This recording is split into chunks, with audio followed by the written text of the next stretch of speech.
नमस्कार साथियों, स्वागत है हमारे YouTube channel doctor Rajendra Jain वास्तुविद में। दोस्तों, दीपावली आगामी 7 नवंबर यानी बुधवार के दिवस आने वाली है, लेकिन कई लोगों के मन में आखिर एक प्रश्न खड़ा होता है, दीपावली है क्या और इस दिवस करना क्या चाहिए। दोस्तों, यह दिवस वह दिवस है जिस दिन भगवान राम वनवास से लौटकर आए थे और सारे जन ने दीप मालिकाएं सजाई थी कतारों में। उस दिवस ही भगवान महावीर को निर्वाण प्राप्त हुआ था। यह दिवस इसके पूर्व से ही प्रारंभ हो जाता है। जैसे कि इस दिवस के लिए लोगों ने लोक व्यवहार में आज सिर्फ लक्ष्मी यानी धन और पूजा का बना दिया है।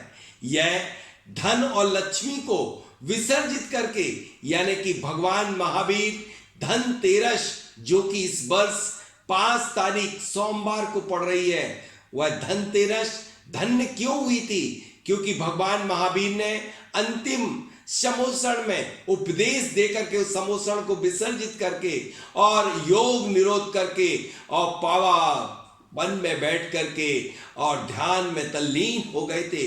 तो यूं कहूं, यदि जो व्यक्ति इस दिवस धनतेरस, चतुर्दशी, अमावस्या को ध्यान, योग, मंत्र जाप करता है और ध्यान में तल्लीन होता है, वह निश्चित रूप से हर उपलब्धि को प्राप्त कर लेता है।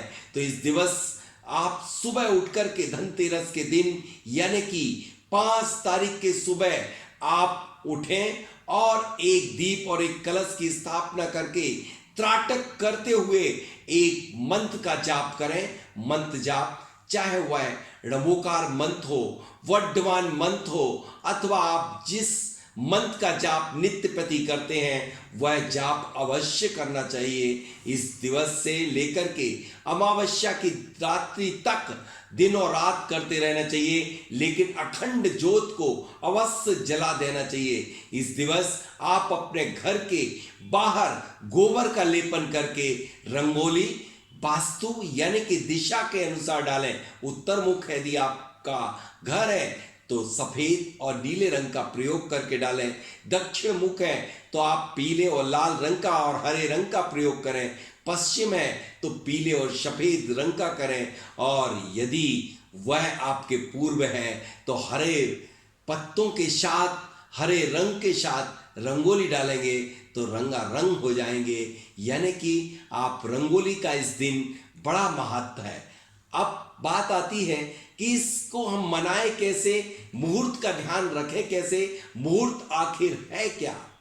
देखिए, मुहूर्त कुछ ना होता तो इस स्वाति नक्षत्र की क्या अनुकंपा है जो इस दिवस हुई।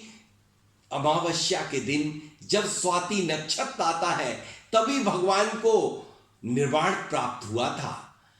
इस स्वाति नक्षत्र में कि गिरी हुई पानी की वह बूंद वर्षा का मोती बना देती है, बंस पर गिरी हुई बंस लोचन बना देती है, और जब वह सर्प के मुख में गिरती है तो विष बना देती है। ठीक यही स्वाति नक्षत्र में गिरी हुई सारी पॉजिटिव एनर्जी जब आपके घर में आती है तो घर को माला माल और शांति के सरोवर में डुबकी लगवा देती है। इसलिए शायद दीपावली के पूर्व हर संप्रदाय का व्यक्ति घर की क्लीनिंग, व्यापार की क्लीनिंग, सारी निगेटिविटी, जितना भी अचड़ा कचड़ा कटरा कूड़ा करकट सब निकाल कर निष्कासित करके और घर को ऊर्जावान बनाने के लिए उन 3 दिवस का धनतेरस, चतुर्दशी, अमावस्या का इंतजार करता है। उस स्वाति नक्षत्र की उन किरणों का इंतजार करता है जो आकर के उसको धन धान से समृद्ध और संपन्न बना देती हैं।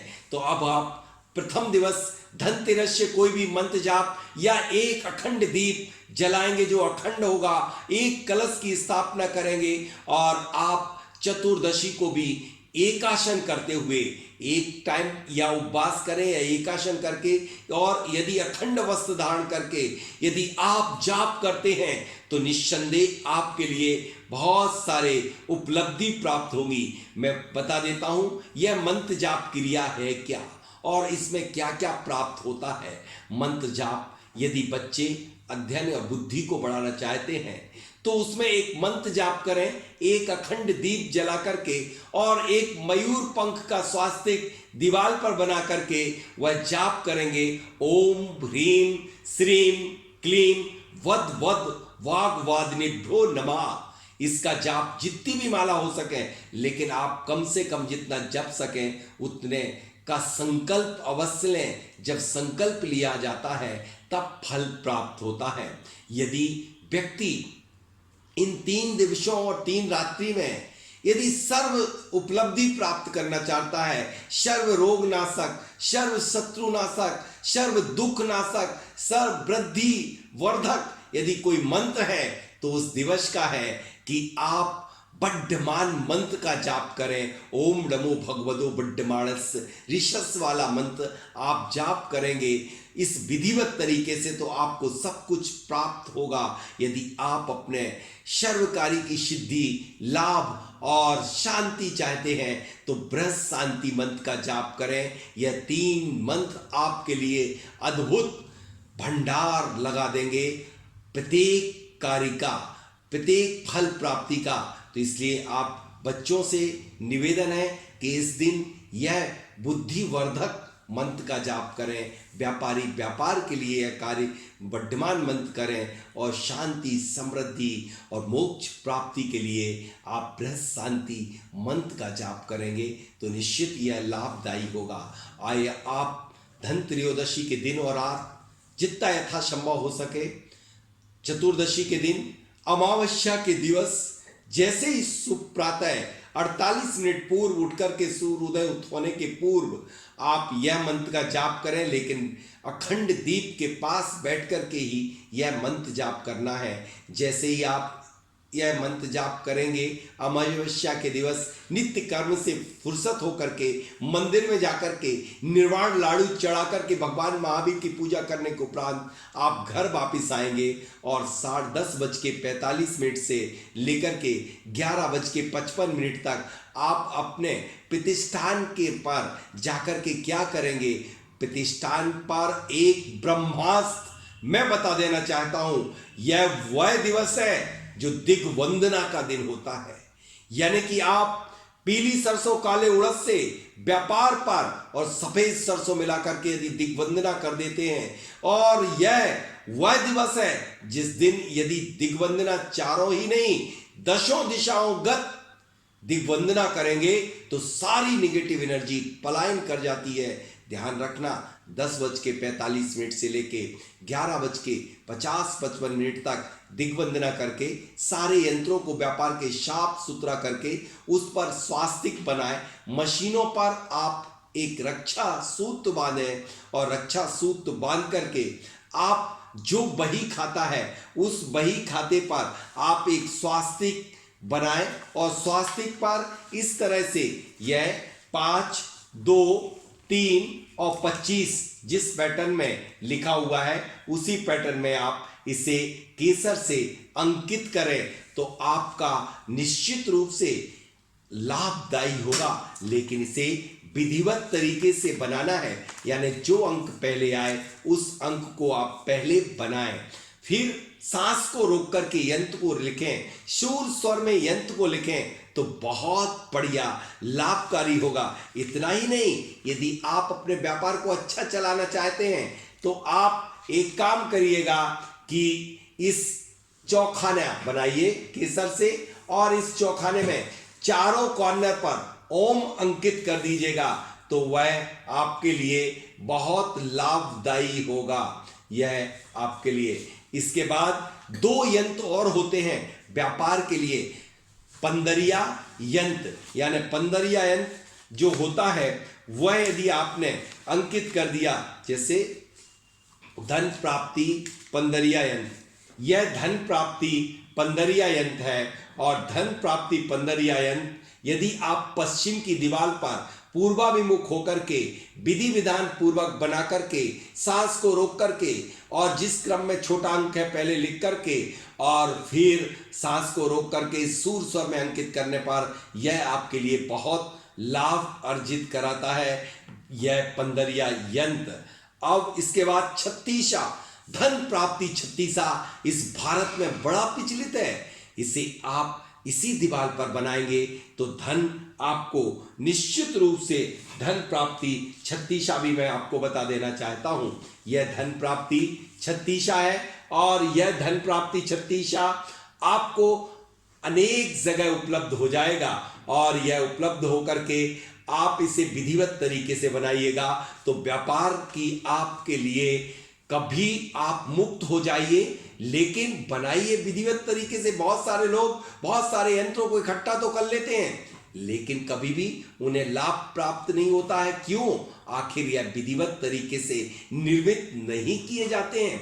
अब बात आती है मंगल कलश की। यह मंगल कलश कई प्रकार के उस दिन कलश स्थापित किए जाते हैं। एक व्यापार का कलश व्यापारिक प्रतिष्ठान पर, एक घर में शांति समृद्धि का कलश, सुख शांति का कलश, एक बुद्धि वर्धक कलश, एक रोग नाशक कलश, एक कष्ट निवारक कलश। इस तरह से सबके इंग्रेडिएंट अलग अलग होते हैं। मैं बता देना चाहता हूं व्यापार वृद्धि में जो मूल कंटेंट्स होता है वह सफेद सरसों, बाकी 15 आइटम वही डाले जाते हैं। सफेद सरसों का उस दिन ही सबसे ज्यादा महत्व होता है। सफेद सरसों को उस दिवस ही गले में स्थापित किया जाता है जो आपको धन प्राप्ति कराता है।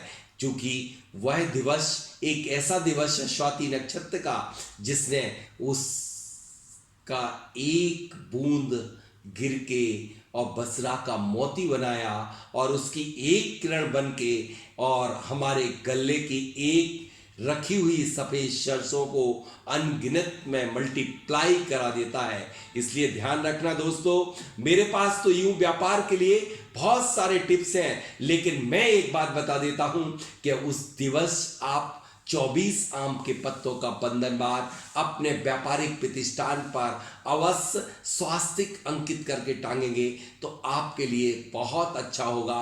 आपका व्यापार वर्ष भर हरा भरा बना रहेगा। दोस्तों यह तो हुआ व्यापार की पूजा, ना कि मैंने व्यापार को प्रारंभीकरण। यह वर्ष का प्रारंभ कहलाता है, नया वर्ष भी कहलाता है दीपावली। आप यदि गुजरात की संपन्नता समृद्धता को देखेंगे तो विशेष पाएंगे। आखिर क्या कारण है? उसमें 5 कारण हैं। चूंकि मैंने पहले एपिसोड में यह 5 कारण गिना दिए थे, लेकिन एक कारण है मुहूर्त, यानी कि व्यापार प्रारंभ करने का मुहूर्त। प्रत्येक गुजराती लाभ पंचमी को प्रत्येक वर्ष अपना कार्य व्यापार का कार्य आरंभ करता है। 4-5 दिवस घूमता है। इसलिए आप भी लाभ पंचमी तक आराम से खूब घूमे फिरे लेकिन व्यापार कार्य आरंभ करें। अपने बही खाते अपने व्यापार को ओपन करें। लाभ पंचमी वह है व्यापार की पंचमी, उससे व्यापार करेंगे तो आपको खूब लाभ प्राप्त होगा। अब मैं बात करूंगा कि उस दिवस आप दीपावली, आप ये सुबह सुबह की पूजा हुई, आप पूजा मंदिर में करके आप व्यापार में गए थे। व्यापार के बाद आप घर आएंगे और एकासन जो मैंने बताया, एक टाइम भोजन, जिनको नहीं करना, जो मंत्र जाप में नहीं बैठ रहे 2 टाइम करें, जिन पे नहीं सकता वो 1 टाइम अन्न से भोजन करें, दूसरे टाइम पर फलाहार दूध इत्यादि का सेवन करके। अब जब अमावस्या आती है तो अमावस्या को हम सुबह निर्वाण लाडू चढ़ाने के बाद घर में आकर के जो पूजा शाम को किस समय करना चाहिए, इसका श्रेष्ठ मुहूर्त बता देता हूं। गोधूली बेला। गोधूली बेला पे क्यों दीप?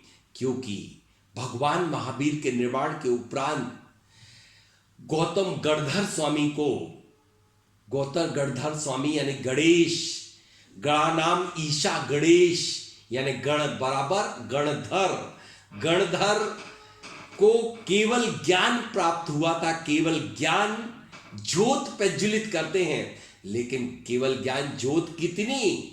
64 रिद्धियों को प्राप्त करने के लिए हम भावना भाते हैं। 16 कारण भावनाओं के 16 दीप प्रज्वलित करते हैं। 16 दीपों में प्रत्येक दीप में 4-4 बाती जला करके और हम इस तरह 16 कारण भावना को बाते हुए 64 रिद्धियों को प्राप्त करने के लिए स्वास्तिक की कतार में हम 4-4 रिद्धियों को पढ़ते हुए दीप स्थापित करते हैं। यह दीप स्थापना के पूर्व आपको चयन कहाँ करना है, कहाँ पर आप करेंगे, यह वास्तु पूजा ही कहूंगा, क्योंकि यह नकारात्मक एनर्जी को पलायन कराने के लिए सबसे बड़ा सहयोग देता है यह स्वाति नक्षत्र।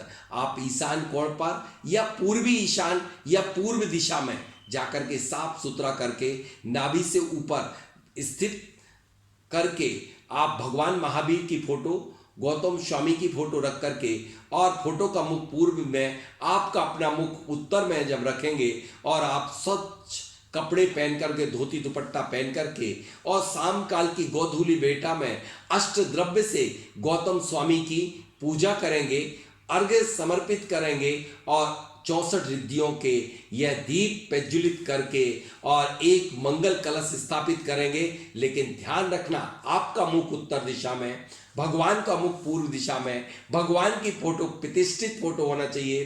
कई लोग अनेक वस्तुएं रख करके पूजा करते हैं, लेकिन नहीं, यह बीत रागी का निर्माण हुआ था, रागी का नहीं। यह बीत रागी की पूजा करना बहुत ज्यादा आवश्यक है, इसलिए आप ध्यान रखें। उस दिवस आप इस तरह से पूजा करके और पूजा से उठ करके घर के प्रत्येक कक्ष में एक एक दीप रखेंगे, चाहे तो अष्टगंध से धूप भी प्रज्वलित करें। चूंकि मेरे पास समय बहुत कम है, इसलिए मैं बहुत सारी बातें नहीं बता पा रहा हूं, लेकिन ध्यान रखना, जो आप लोगों ने पटाखे चलाने की कुप्रथा चलाई है, ये पटाखे नहीं, उस समय काल में कुछ नहीं हुआ करता, तो पूजा करने के उपरांत या जैसे ही भगवान का निर्माण हुआ था और जैसे ही गौतम स्वामी को केवल ज्ञान प्राप्त हुआ था, जिस घर में जितने बर्तन थे, तेज लोगों ने बजाए थे, उन ध्वनियों को निकाला था, जिससे और सारे ब्रह्मांड में पॉजिटिव एनर्जी बढ़ गई थी। और आज हम ये बहुत गलत कर रहे हैं कि पटाखे चला के स्वाति नक्षत्र की गिरी हुई सारी सकारात्मक एनर्जी को दूषित कर देते हैं। मैं हाथ जोड़ के निवेदन करना चाहता हूं, इस बेला की गिरी हुई पॉजिटिव एनर्जी को दोस्तों, इसको नष्ट मत करो, इसको पॉजिटिव रहने दो। घृत के दीप जलाओ जो कि आपके लिए मांगलिक हैं। यह इलेक्ट्रिक की लड़ियां भी उचित नहीं है, जो आप विदेश की आई हुई, चाइना की आई हुई जला रहे हो, यह भी खराब है। बस मैं इतना ही कहना चाहूंगा कि यह अशुभ, अमंगल, अलाय बलाओं से निपटने का दिवस है, इसलिए इस दिन इतनी शक्ति होती है कि आप सारी बलाओं को निष्कासित कर सकते हो। इसलिए आज इस दिवस सारे तंत्र मंत्र यंत्र जागृत रहते हैं। आप उनका कभी किसी का उसारा वास्तु रजिस्ट्री और करना चाहें तो हर घर की नकारात्मक एनर्जी पलायन करने का यदि कोई वर्ष में कोई दिन है तो वह है सिर्फ दीपावली का दिन। दीपावली के दिन की गई वास्तु रजिस्ट्री, चूंकि वास्तु रजिस्ट्री हमारे पिछले कई एपिसोडों में है, आप YouTube चैनल पर जाकर के देखेंगे तो आपके मिल जाएगी। बस आज के लिए इतना ही, मैं विदा लेता हूं कि आप उस दिन शुद्ध धूप से हवन अवश्य करें। और उस दिन आपको एक और नुस्खा देता हूं जो आपके लिए माला माल कर देगा। वह यह कि आप उस दिन अमावस्या के पूर्व गोबर से लेपन करके, रंगोली डाल करके पूरे घर में फिटकरी और नमक, कौन सा क्रिस्टलाइज नमक को घोल करके उस सॉल्यूशन से पूरे घर में पोछा अवश्य लगाएं कि आपके लिए वह करंट तेजी से स्वाति नक्षत्र की किरणों को खींच करके पूरे घर की समस्त नकारात्मक एनर्जी, वास्तु दोषों को समाप्त कर देगा। जय जिनेंद्र।